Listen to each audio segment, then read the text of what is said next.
सुधाकर सिंह पूर्व मंत्री रहे हैं, आरजेडी से उनका जुड़ाव रहा है। उन्होंने अभी ग्रामीण कार्य विभाग में जो भ्रष्टाचार है उसका वो उजागर कर रहे थे और बाकायदा उन्होंने प्रेस कॉन्फ्रेंस किया इस मामले में और सभी को बताया कि किस तरह से भ्रष्टाचार बढ़ता जा रहा है और ख़ास करके ये चुनावी साल में किस तरह से भ्रष्टाचार बढ़ते जा रहा है। ग्रामीण कार्य विभाग का बजट कई गुना बढ़ाया गया और किस तरह से भ्रष्टाचार किया जा रहा है, छोटे ठेकेदारों को दरकिनार करके बड़े ठेकेदारों को आगे लाके। और इतना ही नहीं, ये तो बहुत ऊपर की बात है। छोटे छोटे लेवल पे जो ठेकेदार पैसा लगाते हैं और पैसा एक एफडी लगता है 2%, जितना का टेंडर आप डालते हैं उसका 2% आपको देना होता है। तो जब आपका टेंडर हो या ना हो उससे कोई फ़र्क नहीं पड़ता, 2% डालने के बाद ही आप एलिजिबल होते हैं। लाइसेंस बनना उना वो तो अलग बात है, साथ में 2% डालना है। तो जिन ठेकेदारों का टेंडर होने के बाद जिनको मिल जाता है और बाकी जिनको नहीं मिलता उनको वो जो होता है एफडी लौटाना पड़ता है।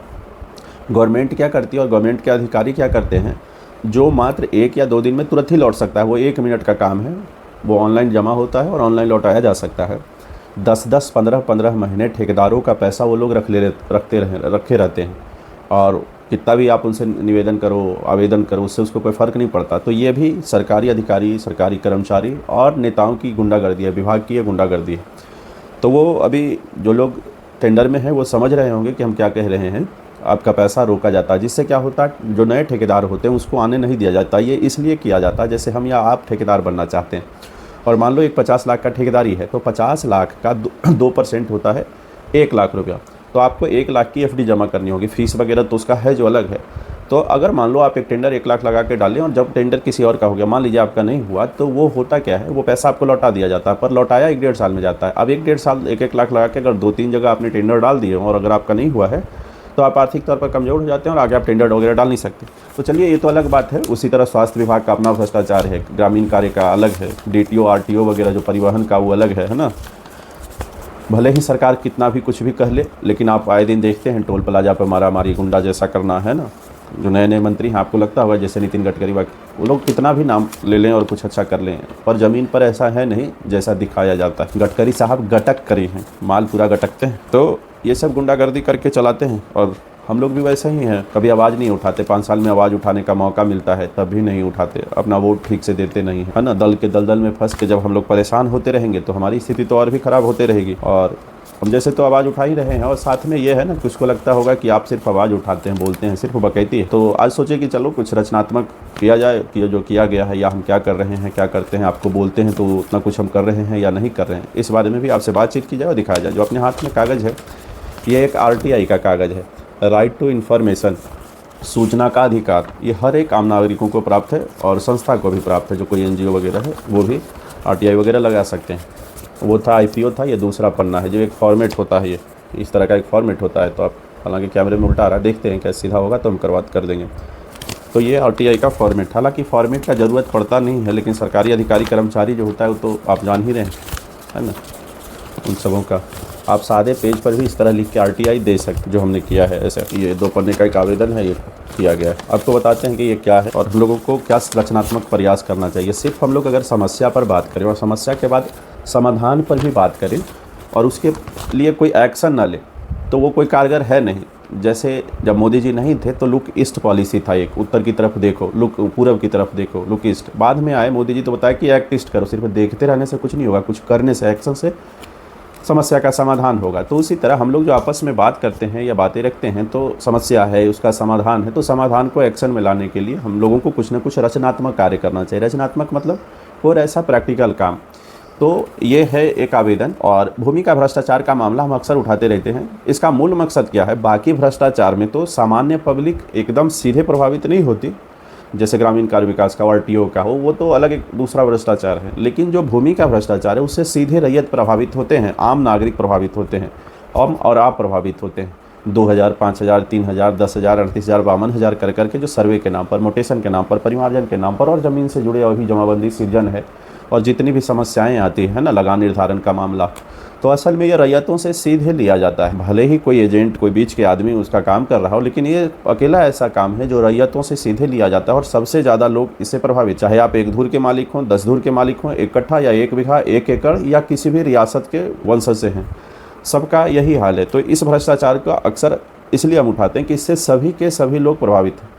आज हम अपने आवास के लिए ज़मीन खरीदे, कोई कहीं खरीदा, तो उस म्यूटेशन में बाकी चीज़ों में परेशानी होती है। और ज़मीन का मामला अकेला एक ऐसा मामला है जहाँ भ्रष्टाचार नहीं होना चाहिए। आपका काम तभी होगा जब आप सही होते हैं। भ्रष्टाचार ज़मीन का अकेला एक ऐसा मामला है, जब आप गलत होंगे तो आपका काम होगा ही नहीं, है ना। बाकी जगह है ना किसी और डिपार्टमेंट में कि आप गलत हैं तब आपसे घूसखोरी किया जा रहा है, तो कुछ हद तक मान भी, हालांकि वो मान नहीं है, इस तरह कह के हम उसको मान्य नहीं कर रहे। जैसे आप ओवरलोड ले जा रहे हैं गाड़ी का, तब आप ओवरलोड ले जा रहे हैं, आप गलत कर रहे हैं, तो आप संबंधित अधिकारी कर्मचारी को पैसे खिला रहे हैं, तो ठीक है, अपराध को छिपाने के लिए एक और अपराध। लेकिन ज़मीन के मामले में ऐसा नहीं है, बाकी सभी मामलों में ऐसा नहीं है। तो इस बारे में हमने क्या किया है, चलिए अब आपको ये बता देते हैं और इस वीडियो को ख़त्म भी करते हैं। तो ये एक RTI है जो लगाया गया है दीदारगंज अंचल में। पटना सदर 4 भागों में बट गया, जिसमें दीदारगंज, पटना सदर, पटना सिटी और पाटलिपुत्रा अंचल। पहले पटना सदर एक अंचल था, अभी तकरीबन 6 महीने पहले पटना सदर 4 अंचलों में विभाजित हो गया। तो दीदारगंज अंचल में RTI लगा है और उस RTI में ये मांग किया गया है, ये RTI हमारे द्वारा लगाया गया है। तो इस RTI में ये मांग किया गया है ना, सूचना के अधिकार के तहत आवेदन पत्र, अंचलाधिकारी दीदारगंज।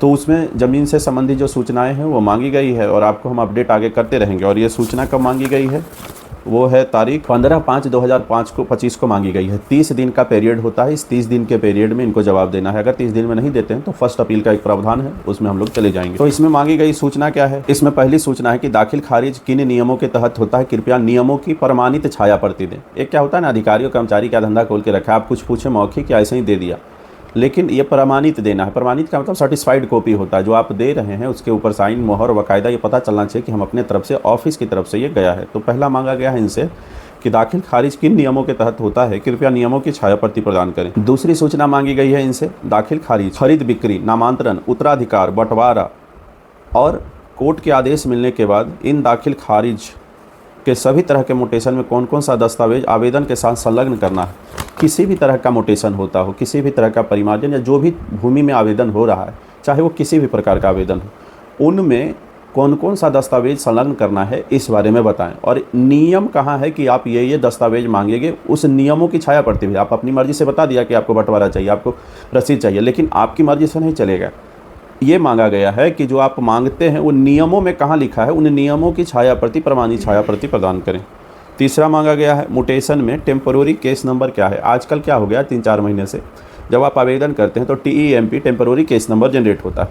उसके बाद जब कर्मचारी या बाकी के लोग उसको करते हैं अप्रूव्ड, बाद में जाके परमानेंट केस होता है। तो इसमें सारे लोग धांधली करते हैं, टेम्पोररी जनरेट कर दिया और जिससे पैसा लिया उसका परमानेंट जनरेट किया, जिसका नहीं लिया उसको गड़बड़ कर दिया, या किसी तरह की मजबूरी आई सरकार के या नियमों की वजह से, तो टेम्पोररी जनरेट कर दिया। उसके बाद क्या, परमानेंट जनरेट करने के बाद वो ऑब्जेक्शन लगा देते हैं। तो ये पूछा गया है कि टेम्पोररी केस नंबर क्या है और इसके बाद परमानेंट केस नंबर क्या है। तो टेम्पोररी और परमानेंट दोनों केस नंबर क्या है, इस बारे में आप बताएं। फिर है, क्या म्यूटेशन के लिए कोई समय सीमा तय है, अगर है तो बताएं। फिर क्या है, क्या म्यूटेशन में फीफो का मतलब होता है फर्स्ट इन फर्स्ट आउट, पहले जो आवेदन आया उसको पहले निष्पादित करना है। तो म्यूटेशन के केस में ये लगा हुआ है। तो ये है कि क्या म्यूटेशन में FIFO, first in first out लागू है, अगर है तो टेम्पोररी केस पर भी लागू है क्या, अगर ये लागू है तो क्या टेम्पोररी केस पर है या परमानेंट केस पर है या दोनों पर है, इस बारे में पूछा गया है। क्या परिमार्जन प्लस के आवेदन पर फीफो, जो हम लोग म्यूटेशन, एक तो नामांतरण वगैरह दाखिल खारिज होता है, एक होता है परिमार्जन, जब पहले से किसी की जमाबंदी कायम है और किसी तरह का त्रुटि हो गया है और उस जमाबंदी में सुधार किया जाता है। ज़मीन के जमाबंदी में, जमाबंदी उसको बोलते हैं, ज़मीन का रजिस्टर 2 का या ज़मीन का अंचल कार्यालय में जो रिकॉर्ड है उसको जमाबंदी बोलते हैं। बस इतना ही समझ लीजिए साधारण शब्दों में, ज़मीन का, आपके ज़मीन का जो अंचल कार्यालय में रिकॉर्ड है उसको जमाबंदी कहते हैं। तो जमाबंदी में किसी तरह का सुधार, मतलब पहले से कोई जमाबंदी थी, आपकी ज़मीन का कागज़ था, लेकिन अब जब ऑनलाइन हुआ तो छूट गया या गलत हुआ, तो उसको सुधारने की प्रक्रिया का नाम ही परिमार्जन है। परिमार्जन रेक्टिफिकेशन अंग्रेजी का शब्द है। तो उस तरह के सुधार के लिए है। तो ये पूछा गया है, क्या परिमार्जन प्लस नाम से ये आवेदन होता है, परिमार्जन करने के लिए परिमार्जन प्लस नाम से आवेदन होता है, तो क्या परिमार्जन प्लस में फीफो लागू है, इस बारे में पूछा गया है। फिर है कि क्या परिमार्जन प्लस के आवेदनों पर भी फीफो अगर है तो बताएं। अगर फीफो परिमार्जन प्लस पर लागू नहीं है तो आपका कार्यालय किस आधार पर रिपोर्ट करता है। अगर मान लीजिए किसी का आवेदन में फीफो लागू नहीं है, फर्स्ट इन फर्स्ट आउट, तो उनसे ये पूछा गया है कि आप कैसे तय करते हैं कि किस आवेदन का निष्पादन पहले करना है और किस आवेदन का निष्पादन बाद में करना है। मान लीजिए कोई आवेदन सितंबर, आज से 6 महीना, 7 महीना, 10 महीना पहले किया गया और कोई आवेदन आज से 3 दिन पहले किया गया, तो अधिकारी क्या कर रहे हैं, जो 3 दिन पहले किया गया आवेदन है उसका निष्पादन कर रहे हैं। जो 10 दिन पहले और जो पहले से पेंडिंग है बाकी चीज़ें हैं वो 20 बार आ चुका है, 25 बार से, कोई 6 महीना, कोई साल भर से घूम रहा है कार्यालय पर, उसका नहीं हो रहा। तो उनसे ये पूछा गया ये असल में भ्रष्टाचार है, ऐसा लेके काम करने का ये तरीका है। तो आवेदन में ये पूछा गया है सूचना के अधिकार के तहत कि आप ये बताएं कि क्या ऐसा कौन सा है नियम जिसमें परिमार्जन में आप पालन करते हैं, और जब आवेदन का निष्पादन करते हैं तो प्राथमिकता आप कैसे तय करते हैं, इस बारे में पूछा गया है। ये कैसे तय होता है कि किस आवेदन का रिपोर्ट कब करना है ना। फिर है क्या पूछा गया है, छठी सूचना, मोटेशन केस फाउंड ओके का क्या मतलब है। जब हम लोग आवेदन करते हैं तो टेम्पोररी केस मिलता है, उसके बाद आता है मोटेशन केस फाउंड ओके। तो जब मोटेशन केस फाउंड ओके है उसके बाद भी ऑब्जेक्शन लगा दिया जाता है, तो फिर मोटेशन केस फाउंड ओके क्यों किया जाता है। ठीक, तो ये क्या है मोटेशन केस फाउंड ओके का पूरा मतलब क्या है। क्या किसी का ये मैसेज या इस तरह से हो गया, मोटेशन केस फाउंड ओके हो गया है और ऑनलाइन में ये मैसेजेस हैं तो उनका आवेदन पर ऑब्जेक्शन क्यों लगता है। अब पूछा गया है इनके कारनामों के बारे में। जो ये लोग कहते हैं ना कि हम ये काम कर रहे हैं, वो कर रहे हैं, हमारे पास बहुत काम है, और जो ज़बरदस्ती कर रहे हैं, इस बारे में पूछा गया। और एक आखिरी में 5 मिनट बाद एक चीज़ और आखिरी चीज़ बताएंगे, वो सब पक्का ध्यान में 5 मिनट इंतजार कर लीजिए, वो बताते हैं क्या। 1 सितंबर 2024 से 31 अप्रैल 2025 तक कुल कितने आवेदन दीदारगंज अंचल में मोटेशन के लिए किए गए, इन आवेदनों में कितने पर ऑब्जेक्शन लगाया गया, कितने आवेदनों को अप्रूव कर लगान रसीद निर्गत किया गया, और इसमें से अभी तक कितने आवेदन पेंडिंग हैं, आवेदन किस कारण पेंडिंग है बताइए। इसमें इनसे अब पूछ लिया गया है कि 1 सितंबर 2024 से लेकर 31 अप्रैल 2025 तक कितना आवेदन आया, कितने को लगान रसीद निर्गत कर दिया गया, और कितने पर ऑब्जेक्शन लगा है, और कितना अभी किसी काम का नहीं है, पेंडिंग पड़ा हुआ है, इस बारे में पूछा गया। और जिनका लगान रसीद निर्गत या ऑब्जेक्शन लगाया गया है किन्हीं का, तो किस कारण से लगाया गया वो बताना है। फिर है 1 सितंबर 2024 से 31 अप्रैल तक से सभी मोटेशन केस के लिए आवेदन प्राप्त हुआ जिसका स्टेटस अभी ऑब्जेक्शन में अप्रूव हो गया है, पेंडिंग है, उन सभी का संलग्न दस्तावेज। आप जो भी काम कर रहे हैं तो उस आवेदन का ऑब्जेक्शन लगाए होंगे, अप्रूव किए होंगे, जो भी किया है, तो उसके साथ जो संलग्न दस्तावेज है वो भी दे दें, ताकि पता चले कि एक के साथ आपने अप्रूव कर दिया, एक को रिजेक्ट कर दिया, ऑब्जेक्ट कर दिया या ऑब्जेक्शन में लगा दिया। सेम ही दोनों है, लेकिन कागज़ भी दोनों ने सेम दिया है, लेकिन एक का अप्रूव कर दिया, एक को रिजेक्ट कर दिया। किस आधार पर होगा, कागज़ देखने के बाद पता चलेगा, इसलिए कागज़ मांगा गया। फिर है 1 सितंबर 2024 से 31 अप्रैल 2025 तक कुल कितने परिमार्जन प्लस के आवेदन दीदारगंज अंचल में प्राप्त हुए। अब उसमें मोटेशन में था, अब सेम चीज़ परिमार्जन में मांगा गया है कि कितने आवेदन प्राप्त हुए 1 अप्रैल से लेकर 31 मई तक, वो सभी चीज़ें आप बताएं। दूसरा ये बताएं कि इसमें डिस्पोज कितने को किया गया, कितना का पेंडिंग है और कितना का ऑब्जेक्शन में, और क्या इसमें फीफो का पालन किया गया है। अगर नहीं किया गया है तो परिमार्जन के आवेदन निष्पादन का आधार क्या था, प्राथमिकता कैसे तय की है कि किसका करना है, किसका नहीं करना है, किसका पहले करना है, किसका बाद में करना है, ये पूछा गया। राजस्व कर्मचारी के अंचल कार्यालय में उपस्थित रहने का दिन और समय बताएं। फिर सामान्य चीज़ पूछा गया कि राजस्व कर्मचारी यहाँ ना, एक बार भगवान से मिलना आसान है, आप मिल सकते हैं, अनंत भगवान एक बार मिल सकते हैं, मिलालखुन में हाँ हो जाएगा, लेकिन कर्मचारी यहाँ के जो अंचल कार्यालय है, पटना सदर हो, पटना सिटी हो, दीदारगंज हो, पाटलिपुत्रा हो, ये आसपास का संपतचक हो, या फिर फुलवारी शरीफ है, बिहटा है, जो इस तरह का दानापुर है, तो यहाँ ये गुंडागर्दी चलता है। तो पूछा गया कि कब ये उपस्थित रहते हैं। राजस्व कर्मचारी अगर समय पर कार्यालय में उपस्थित नहीं है तो उनका शिकायत किससे की जा सकती है, और अगर राजस्व कर्मचारी जो भी हैं उसका शिकायत किससे करना। अगर आपने कहा कि 10 बजे से रहेंगे और 10 बजे से नहीं है तो किसको कहना है। जिन जमाबंदियों को ऑनलाइन लॉक कर दिया गया है उसे अनलॉक करने की क्या प्रक्रिया। और एक चीज़ और बहुत सारी जमाबंदियों को लॉक कर दिया गया। लॉक का सीधा मतलब है कि जमाबंदी में किसी भी तरह का सुधार नहीं किया जा सकता है, वो जब तक अनलॉक नहीं हो जाए। तो हुआ ये है कि किसी ने परिमार्जन के माध्यम से, मान लीजिए किसी के एक जमाबंदी में 2 त्रुटि था, नाम में त्रुटि था और लगान में त्रुटि था। तो हुआ ये कि उसने आवेदन किया नाम और लगान दोनों में सुधार के लिए, पर सीओ के कार्यालय ने, ऑपरेटरों ने क्या किया या बाकी कर्मचारियों ने क्या किया, गुंडागर्दी और इस सब लतखोरी इन कारणों से उन्होंने क्या किया कि सिर्फ नाम में सुधार किया और लगान का सुधार नहीं किया। तो एक बार सुधार होने के बाद जमाबंदी अपने आप लॉक हो जाता है। तो जिनका लगान सुधार नहीं किया गया, सिर्फ नाम सुधार किया, या जमाबंदी लॉक हो गया, तो अनलॉक करने की प्रक्रिया क्या है, इस बारे में पूछा गया। या किसी भी तरह से जमाबंदी लॉक हुआ है तो अनलॉक करने की पूरी प्रक्रिया क्या है। और प्रक्रिया में मांगा गया है कि वो दस्तावेज भी आपको देना है जिस आधार पर आप कहते हैं ये कागज़ चाहिए, उन नियमों की छाया प्रति भी चाहिए, ऐसा मांगा गया। जमाबंदी पुनर्गठन की प्रक्रिया क्या है और इसमें दस्तावेजों की क्या दस्तावेजों की जरूरत है। जमाबंदी पुनर्गठन उसको बोलते हैं कि पहले कभी ना कभी आपका जमाबंदी रहा था, रसीद निर्गत हुआ, और कालांतर में क्या हुआ, रजिस्टर 2 फट गया या जो भी हुआ, ऑफिस का रिकॉर्ड खत्म हो गया, लेकिन आपके पास रसीद वगैरह है, मोटेशन का आदेश है या रसीद है, कोई भी ऐसा चीज़ जिससे प्रमाणित होता है कि पहले आप जमाबंदी धारी थे, तब जो जमाबंदी बनता है उसको बोलते हैं पुनर्गठन। तो वो पूरी प्रक्रिया क्या है जिसमें लाखों कमाते हैं ये लोग, करोड़ों कमाते हैं, वो ये प्रक्रिया है। दूसरा ये पूछा गया कि क्या क्या दस्तावेज चाहिए और कब तक, ये चीज़ों में पूछा गया। फिर है जमाबंदी सृजन क्या है, किन परिस्थितियों में की जाती है और इसमें किन दस्तावेजों की ज़रूरत पड़ती है। फिर उनसे पूछा गया है कि जमाबंदी सृजन क्या है। हमें तो मालूम है जमाबंदी सृजन क्या है, पर ऑफिस अगर कागज़ पर लिख के दे तो ज़्यादा औचित्यपूर्ण रहेगा। समाबंदी सृजन उसको बोलते हैं कि आपके बाप दादा के खानदानी या किसी भी तरह से ज़मीन आपका था और हुआ ये कि आप घर बना के कब्जे में सब कुछ आपका है, बढ़िया से रह रहे हैं, कुछ कागज़ भी है, लेकिन रसीद आपके पास उस ज़मीन का लगान रसीद नहीं है। तब जो जमाबंदी बनाया जाता है उसको बोलते हैं जमाबंदी सृजन। मतलब जमाबंदी पहले से नहीं है, नई जमाबंदी बनाना है वर्तमान आपके दखल के हिसाब से और आपके कागज़ों के आधार पर, जिसमें लगान रसीद नहीं है, तब उसको बोलते हैं जमाबंदी सृजन। तो इसमें क्या प्रक्रिया है ये पूछा गया। जब आवेदन पूरी प्रक्रिया ऑनलाइन है तब किन नियमों के तहत ऑफलाइन या मैनुअल रूप से कागज़ मांगा जा सकता है, नियमों की। अच्छा, कई बार क्या करते हैं ना कर्मचारी अधिकारी, है सारी प्रक्रिया ऑनलाइन, आप गए तो बोलेगा कागज़ ला के दे दीजिए ना, देख लेंगे। जबकि आप ऑनलाइन में सभी डॉक्यूमेंट उसके साथ देते हैं, आवेदन के साथ बाकायदा स्कैन करके जाता है। तो ये जो कर्मचारी अधिकारी हर बार यही कहते हैं कि डॉक्यूमेंट लेके आइए, ये गलत कहते हैं। क्यों ऐसा है? प्रक्रिया अगर ऑनलाइन है तो क्यों ऑफलाइन आप कागज़ मांग रहे हैं?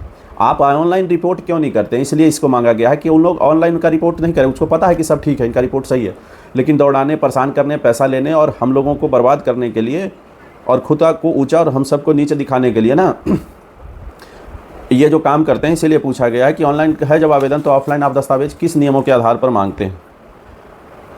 फिर है कि क्या बिना कोई ऑनलाइन रिपोर्ट के परिमार्जन प्लस या मोटेशन में ऑफलाइन मैनुअल कागज़ मांगा जा सकता है? अगर हाँ तो नियमों की छाया पड़ती दे। ठीक है, आप ऑनलाइन अभी कोई रिपोर्ट नहीं की और ऑफलाइन कागज़ मांग रहे हैं, तो ऐसा कोई नियम है कि रिपोर्ट ऑनलाइन करना था, आप ऑफलाइन मुंह से बोल बोल के मांग रहे हैं कागज़, तो उनका छाया पड़ती चाहिए था। अब आखिरी में एक चीज़ है जिस बात के लिए हम कहे थे कि रुकिएगा बताएंगे।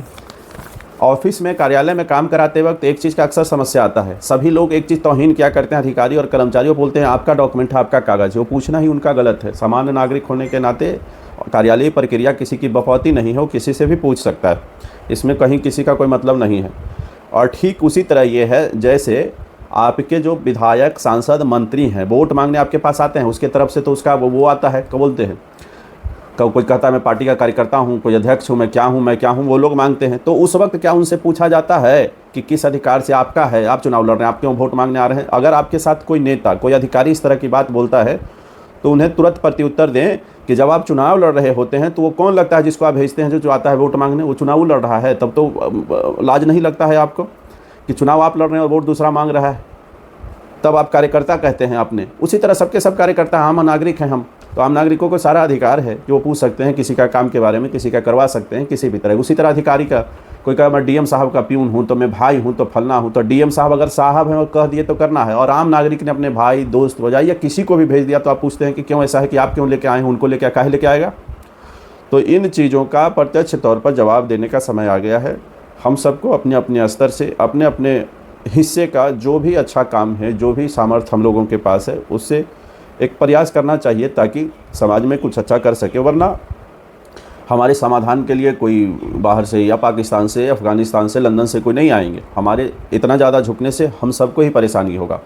और सबसे पहला जो भ्रष्टाचार है वो भूमि में है, उसको पहले एक एक करके ख़त्म करने का प्रयास करें, या जो भी आपके यहाँ का जो भी भ्रष्टाचार है वो भी धीरे धीरे करके ख़त्म करने का प्रयास करें। जो भी सम्मिलित प्रयास से संभव है वो करने का प्रयास करें। हम लोग आपस की मदद से जो कर सकते हैं वो भी देखते हैं। और आपका कोई सुझाव हो तो भी बता सकते हैं कि ऐसे करने से हम लोगों का ठीक रहेगा। और आप में से कोई सहयोग हमें करने चाहते हैं वो भी कह सकते हैं, बता सकते हैं। हमें आपके सहयोग की अपेक्षा भी है और ज़रूरत भी है। आप अलग अलग विभाग में होंगे, डिपार्टमेंट में होंगे, या शारीरिक मदद करना चाहते हैं, बौद्धिक मदद करना चाहते हैं, या सहयोग करना चाहते हैं, अपने साथ जुड़ना चाहते हैं, ऐसे हम चाहते हैं सब मिलकर हम लोग संगठित प्रयास करें। और इस चुनाव में भी और कागजों से भी सभी जगह उनका खुल के प्रत्युत्तर दें, और ख़ास करके ज़मीन के मामलों में तो दें ही दें। और जो भी है इस समय अब चुनाव आने वाला है, दल के दलदल में नहीं फंसना है, अपना विकल्प स्वयं ढूंढना है। कितना कोई डराए, कोई कुछ कहे, आपके माथा में कुछ डाले, कार्यकर्ताओं के सामने खुद को झुकने नहीं देना है ना। और ज़्यादा कोई कार्यकर्ता अपने आप को बहुत राम भक्त हनुमान साबित करने में लगा है तो उनको बताना कि एक बार अपने कार्यकर्ता बनने का सबूत दो, तो जिसके लिए आप वोट मांगने आए हैं कहो कि फ़ोन लगाओ, अगर आपका फ़ोन वो रिसीव भी कर लेता है तो आपको वोट हम दे देंगे।